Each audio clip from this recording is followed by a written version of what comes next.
3.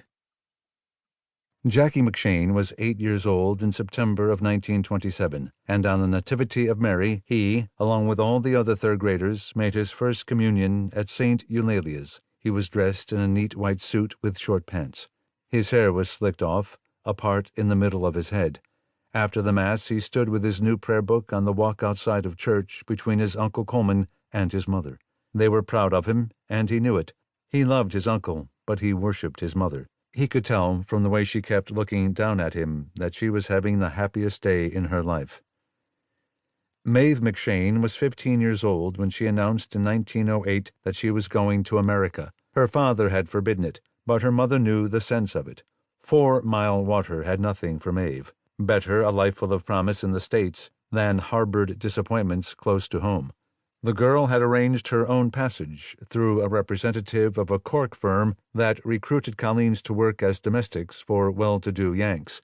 After 7 years as a maid for a doctor's family on Bay State Road in the Back Bay, Maeve's passage debt was paid and she had her nest egg. She quit.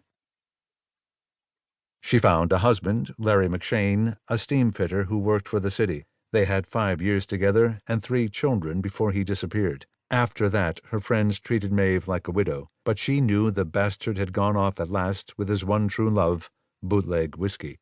The hell with him, and good riddance, she thought. She determined to make more of her children without the bum than with. When Colman arrived in Boston, Maeve was overjoyed. Her brother's coming meant she would have a man in the house again, and, with little Collins, a second son. Maeve was a strong-willed woman, and though Colman had not intended to stay with her, she'd insisted. "I'm so glad you've come, Colman," she said a few hours after he'd disembarked from the Cunard steamship. They stayed up late, telling their stories to each other, she with energy and fiery emotion, he with a subdued detachment that frightened her. "You're good to put us up, Maeve," he paused. "The kiddo loves you already." "What do you mean, put you up? You're home. You're staying." The flat, the top floor of a Southie 3-decker, was large enough. A room in the back was empty. But Colman was reluctant.